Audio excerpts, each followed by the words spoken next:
Hello friends, Tamil செய்திகளை தெரிஞ்சுக்க Tamil spicy சேனலை சப்ஸ்கிரைப் பண்ணுங்க. கோவையில அம்மா மக்கள் முன்னேற்ற கழகத்தோட பொதுக்கூட்டமானது நடந்துச்சு. அப்ப பேசின டிடிவி தினகரன், எடப்பாடி பழனிசாமியை அமைச்சராக்கினது என்னவோ ஜெயலலிதா தான், ஆனா சசிகலா தான் முதல்வராக்கினாங்க. அந்த நன்றியை மறந்துட்டு சசிகலாவுக்கே துரோகம் செஞ்சுட்டு இப்ப அவங்களுக்கு எதிராக செயல்பட்டுட்டு வராங்க. அது மட்டும் இல்லாம இந்த டிடிவி தினகரனால என்ன பண்ண முடியும் அப்படின்னு நினைக்கிறாங்க. ஆர்கே நகர் தொகுதியில இவங்களால என்ன வெல்ல முடிஞ்சதா, ஏன்னா மக்களே என் பக்கம் தான் இருக்காங்க அப்படின்னு தினகரன் தெரிவிச்சிருக்காங்க. அது மட்டும் இல்லாம என்னை எம்பி ஆக்கினது ஜெயலலிதா தான், நான் நினைச்சிருந்தா 2001 முதல்வர் ஆகியிருப்பேன். ஆனா எனக்கு அப்படிலாம் முதல்வர் ஆகணும்னு விருப்பம் கிடையாது. 234 தொகுதியிலையும் போட்டியிட்டு மக்களோட ஆதரவோட நான் முதல்வர் ஆகணும் அப்படின்னு தான் ஆசைப்படுறேன். அது மட்டும் இல்லாம இந்த பொதுக்கூட்டத்துல சேர்ந்த மக்கள் எல்லாமே நான் எதை கொடுத்தும் அந்த கூட்டத்தை சேர்க்கல. நான் உங்களுக்கு பணம் தரேன், நான் உங்களுக்கு முட்டை பிரியாணி போடுறேன், இந்த மாதிரிலாம் நான் எதுவும் சொல்லல. மக்கள் என் மேல நம்பிக்கை வச்சு நான் நல்லது பண்ணுவேன் அப்படின்னு நம்பிதான் இந்த கூட்டத்துல கலந்துருக்காங்க.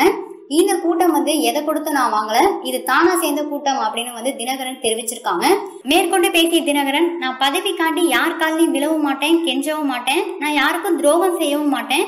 18 எம்எல்ஏக்களோட தகுதி நீக்க வழக்குல எங்களுக்கு சாதகமாக தான் தீர்ப்பு வரும்.